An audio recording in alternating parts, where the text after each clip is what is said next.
संपूर्ण महाराष्ट्राला हादरवून सोडणारी निर्भया घटनेची पुनरावृत्ती करणारी घटना रोहा तालुक्यात 26 जुलै 2020 रोजी घडली होती।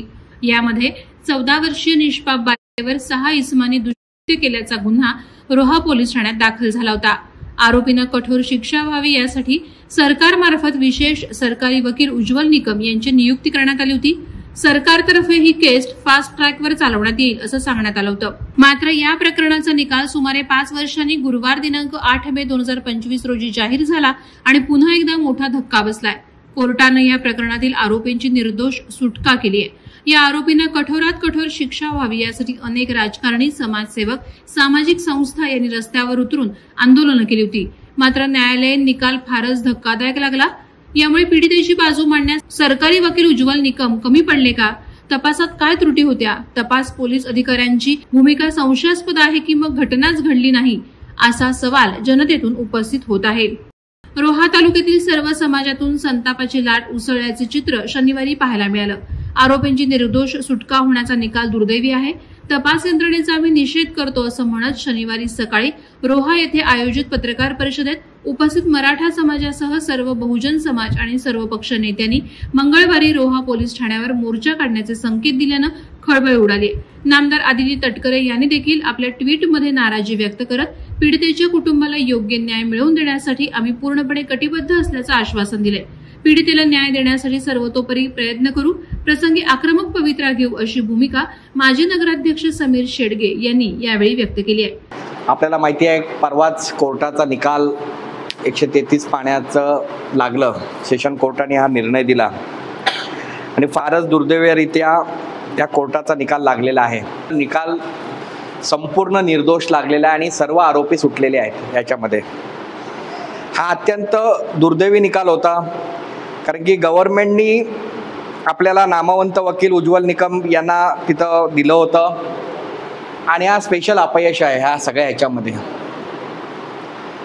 खून झालंच नाही हेच प्रूफ झालं। म्हणजे ती मुलगी आपली भगिनी हिचं खून झालंच नाही हाच आज प्रूफ झालं। ह्याच्यामध्ये मी खरं दोषी देईन जे जे ह्याच्यामध्ये आय ऑफिसर असतील, DYSP आय ऑफिसर असतात ह्या खुनाच्या केसमध्ये, त्याच्या खालोखाल PI त्यांच्या हाताखाली काम करतो, त्यांच्यावरती पहिलं प्रथम कारवाई झाली पाहिजे। आयोचा रिपोर्ट काय होता? आता ही आतली बातमी आहे का फॉरेन्सिक रिपोर्ट सगळं चुकीचं आहे असं 133 पानांच्या रिपोर्टमध्ये आलेलं आहे। आपल्या मंत्री महोदय असतील आदिती तटकरे, त्यांनी पण 24 तासाच्या आत एक महिला म्हणून, एक भगिनी म्हणून त्यांनी पण ट्विट केलं की बाबा इथं कुठेतरी न्याय भेटलं पाहिजे। शेवटी आपल्याला सर्व पक्ष असतील, सर्व पक्ष नेते असतील यांना संगत घेऊनच आता नुसतं बोलून किंवा त्याच्यावरती जाधव साहेब विचार करून चालणार नाही। पुढे काय करायचं ह्याच्यासाठी आज आपण जमलेलो आणि त्याची पावलं आता उचलायची आहे त्याच्या ह्याच्यामध्ये। आणि त्याच्याबरोबर आपल्याला चांगला वकील देणंही गरजेचं आहे। या सगळ्या ह्याच्यामध्ये सरकार नसेल देत तर आपण सर्वांनी मिळून एक वकील दिलं पाहिजे। अत्यंत दुर्दैवीरित्या हा खून झाला होता।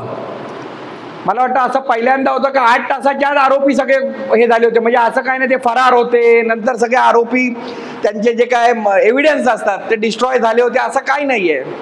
24 तासाच्या आत आरोपी भय होते आणि सगळे एव्हिडन्स जवळ होते। मग असं शेवटच्या 6 महिन्यात असं काय घडलं? 6 तारखेला शेवटच्या 3 तारखेला का निकालच संपूर्ण उलटा गेला? कुठेतरी ह्या जनआक्रोश करण्याची गरज आहे, कुठेतरी मोर्चा काढण्याची गरज आहे सर्व पक्षीय, कुठेतरी आंदोलन करण्याची गरज आहे, कुठेतरी सरकारला जाग देण्याची गरज आहे। सर्वांनी एकत्र येऊन हा खटला पुन्हा कसा हायकोर्टामध्ये चालेल याची गरज आहे। रोहा तालुक्यामध्ये ह्याच्यापेक्षा भयानक कृत्य अजूनपर्यंत कुठलाही झालेलं नाही। महिन्यापूर्वी तेव्हा उज्ज्वल निकमनी असं सांगितलं की 2 महिन्यांनी तुम्हाला पूर्ण निकाल लावून देतो म्हणून, पण ते असं झालं की आज किती महिने झाले त्या गोष्टीला?